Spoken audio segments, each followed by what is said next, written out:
MSME growth circle के इस deep dive में आपका स्वागत है। आज हम एक बहुत बड़े सवाल पर बात करने वाले हैं। क्या हमारा दिमाग हमें गरीब बने रहने के लिए प्रोग्राम किया गया है? और अगर ऐसा है तो क्या इसे बदला जा सकता है? बिल्कुल। क्या हम इसे सफलता और दौलत के लिए फिर से रिवायर कर सकते हैं? हमारे पास जो स्रोत है वो एक ऐसे शख्स का तजुर्बा है जिसने सिर्फ $50 से शुरुआत की और $100 मिलियन से ज्यादा की दौलत बनाई। और उनका दावा है कि ये सब दिमाग को रीवायर करने से ही मुमकिन हुआ। हाँ, तो चलिए सफर को समझते हैं। हम इसे 3 हिस्सों में देखेंगे। पहला, एक्शन लेने की तैयारी कैसे करें। दूसरा, एक विजेता की मानसिकता कैसे बनाएं।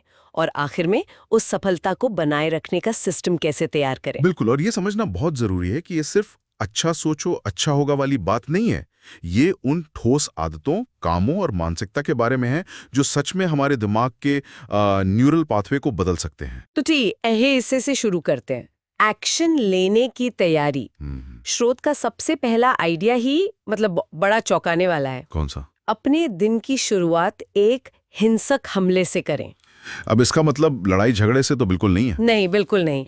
इसका मतलब है अपने दिन पर पूरी तरह से हावी हो जाना, कंट्रोल लेना। हाँ, लेखक अपना उदाहरण देते हैं कि जब वो बिजनेस शुरू कर रहे थे तो हर सुबह 4 बजे उठते थे, कड़ाके की ठंड में दौड़ लगाते थे और फिर चाहे जो हो जाए रोज 150 कोल्ड कॉल करते थे।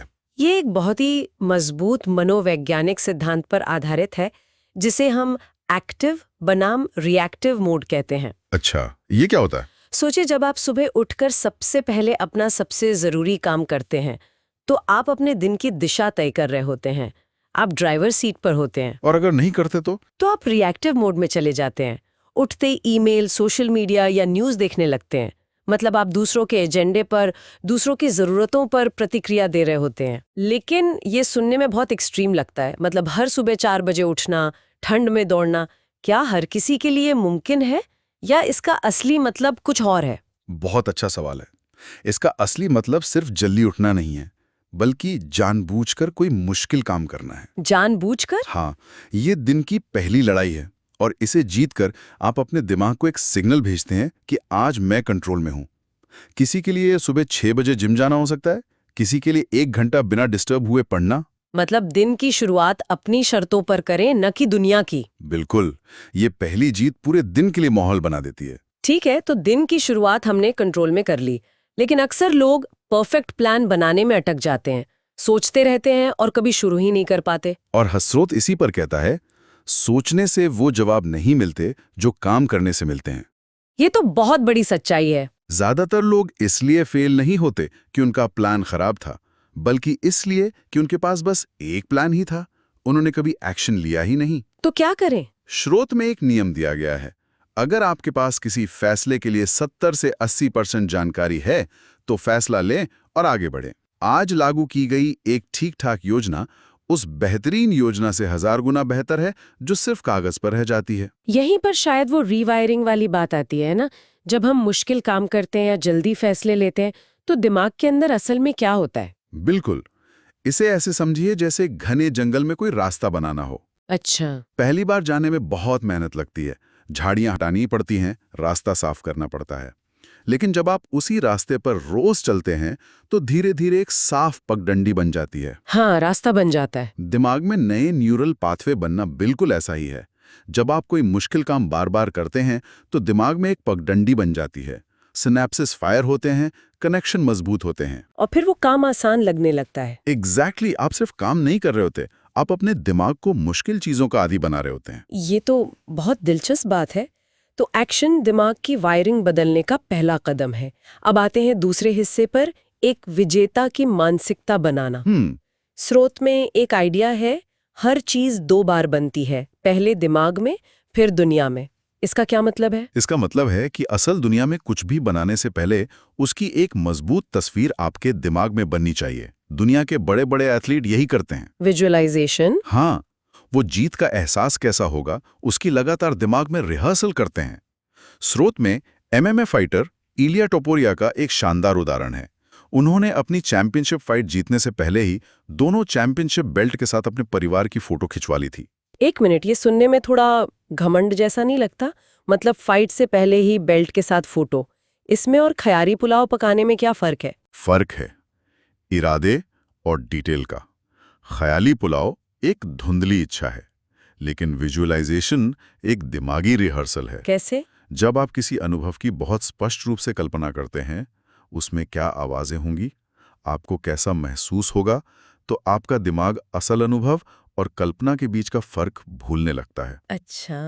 हाँ, न्यूरोसाइंटिस्ट ने दिखाया है कि जब कोई पियानो वादक अपने दिमाग में कोई धुन बजाता है, तो उसके दिमाग के वही हिस्से जलते हैं जो असल में पियानो बजाते समय जलते हैं। मतलब दिमाग के लिए वो सच हो जाता है। बिल्कुल।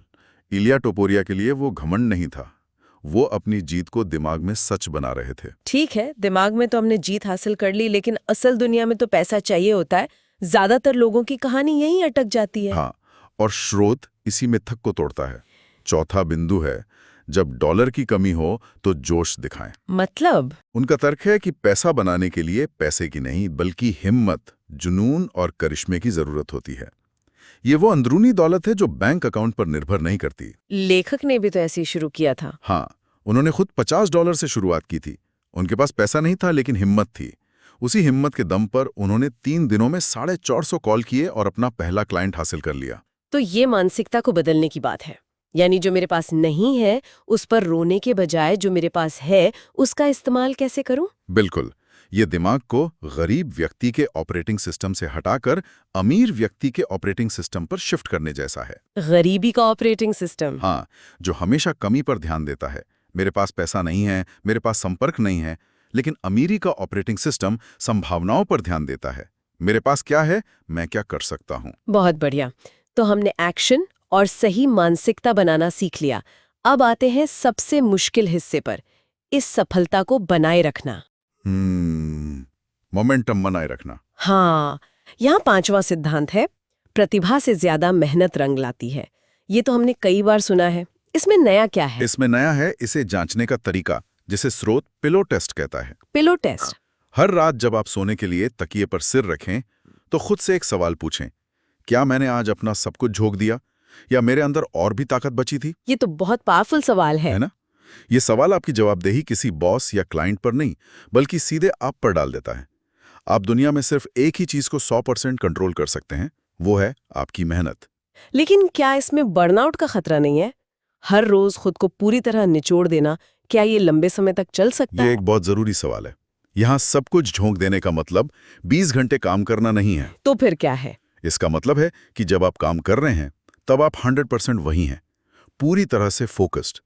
ये मेहनत की मात्रा से ज्यादा उसकी गुणवत्ता के बारे में है। समझ गई। Quality over quantity. बिल्कुल। तो ठीक है, मेहनत जरूरी है, लेकिन कई बार थोड़ी सफलता मिलते ही लोग आराम करने लगते हैं, कंफर्टेबल हो जाते हैं। और स्रोत कहता है, आत्मसंतोष या कंफर्ट जोन में जाना एक मौत की सजा है। मौत की सजा? ये तो बहुत कठोर शब्द है। लेकिन सच है। आपको हर दिन ऐसे काम करना होगा जैसे कोई आपसे ज्यादा स्मार्ट और ज्यादा भूखा इंसान आपकी हर चीज छीनने की कोशिश कर रहा है, क्योंकि असल में कोई ना कोई कर रहा है। तो दिमाग की इस प्राकृतिक सेटिंग के खिलाफ कैसे जाया जाए? उसे तो आराम पसंद है। दिमाग को लगातार ये याद दिलाकर कि खतरा हमेशा बना रहता है और विकास के लिए लगातार कोशिश जरूरी है। ये एक तरह की स्वस्थ पैरानोया है जो आपको सतर्क रखती है। ठीक है, तो हमें हमेशा सीखते रहना होगा। इसी से जुड़ा 7वां बिंदु है, अपने दिमाग पर काबू रखें, वरना वो आप पर काबू रखेगा। ये अपने माहौल और इनपुट को कंट्रोल करने की शक्ति है। आप सोचिए, आपका दिमाग उन सूचनाओं से आकार लेता है जो आप उसे देते हैं। जैसे हम क्या पढ़ते हैं, क्या देखते हैं, किन लोगों से बात करते हैं। बिल्कुल। अगर आप अपने दिमाग के बगीचे में लगातार नकारात्मक खबरें और शिकायतें डालेंगे, तो वैसी ही फसल उगेगी। और अगर सफल लोगों के विचार डालें तो आपका सामान्य का पैमाना ही बदल जाएगा। आपका दिमाग उन चीजों को संभव मानने लगेगा जो पहले उसे नामुमकिन लगती थीं। तो अगर हम अपने दिमाग में सही जानकारी डाल रहे हैं, तो अगला कदम क्या है? 8वां बिंदु कहता है, सबसे भूखा सीखने वाला ही बाजार जीतता है। सिर्फ पढ़ना काफी नहीं है, भूख और जिज्ञासा का मिश्रण चाहिए। हमारा दिमाग हमें वही हकीकत दिखाता है जिसे देखने के लिए उसे प्रशिक्षित किया गया है। जैसे वो लाल कार वाली बात। हाँ बिल्कुल। जब आप एक लाल रंग की कार खरीदने की सोचते हैं, तो आपको सड़क पर हर जगह लाल कारें दिखने लगती हैं। कारें तो पहले भी वही थीं, पर आपका दिमाग उन्हें देखने के लिए तैयार नहीं था। तो अफसर भी बिल्कुल ऐसे ही होते हैं। एग्जैक्टली वे हर जगह हैं।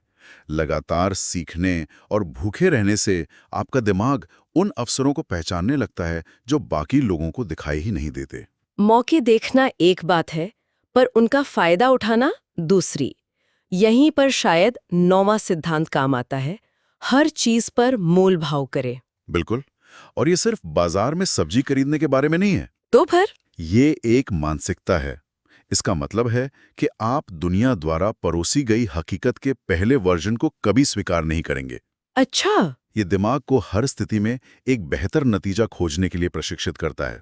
ये एक सक्रिय रवैया है, जहां आप बस परिस्थितियों को स्वीकार नहीं करते, बल्कि उन्हें अपने हक में मोड़ने की कोशिश करते हैं। और आखिर में ये जो 10वां आइडिया है कि आप दुनिया के सबसे सस्ते स्टॉक्स हैं, ये सुनने में बड़ा अजीब लगता है।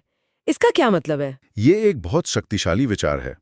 लोग हमेशा अगली बड़ी चीज की तलाश में रहते हैं। कोई नया बिजनेस आइडिया, कोई जादुई स्टॉक जो उनकी जिंदगी बदल दे। हाँ, वे अपने बाहर निवेश के मौके ढूंढते हैं। लेकिन स्रोत कहता है कि सबसे बड़ा निवेश जो आप कर सकते हैं वो खुद में है। खुद में? हाँ, एक स्टॉक की तरह आज आपकी जो भी कीमत है, सही निवेश से वो 10 गुना, 100 गुना या 1000 गुना बढ़ सकती है। अपनी स्किल्स में निवेश करना, अपनी सेहत में निवेश करना। मतलब खुद पर किया गया निवेश। हाँ, और यही वो निवेश है जिसका रिटर्न सबसे ज्यादा और सबसे पक्का है। यही रीवायरिंग प्रक्रिया का असली मकसद है। तो आज की इस पूरी बातचीत का सार ये है कि दिमाग को सफलता के लिए रिवायर करना कोई रहस्यमयी चीज नहीं है। नहीं, ये ठोस रोज किए जाने वाले कामों की एक सीरीज है। ये अपने दिन पर हावी होने से शुरू होती है, एक विजेता की मानसिकता से ताकत लेती है और कभी न खत्म होने वाले सीखने और खुद में निवेश करने से मजबूत होती है। बिल्कुल, ये अपने दिमाग के ऑपरेटिंग सिस्टम को बदलने जैसा है। कमी और लाचारी के ओएस से हटकर अवसर, कंट्रोल और विकास के ओएस पर शिफ्ट होना। बिल्कुल। और यहाँ एक आखिरी विचार छोड़कर जाते हैं जिस पर सोचा जा सकता है। बताइए। ये स्रोत इस बात पर ध्यान देता है कि अमीर बनने के लिए दिमाग को कैसे रिवायर किया जाए। लेकिन सोचने वाली बात यह है, एक बार जब ये रिवायरिंग हो जाती है तो क्या ये अमीर होने की परिभाषा को ही बदल देती है? दिलचस्प। क्या अनुशासित, मजबूत और हमेशा सीखने वाला इंसान बनने की ये प्रक्रिया ही असली दौलत बन जाती है और पैसा सिर्फ उसका एक नतीजा होता है? शायद असली लक्ष्य वो पाना नहीं है जो आप चाहते हैं, बल्कि वो बनना है जो आप बनना चाहते हैं।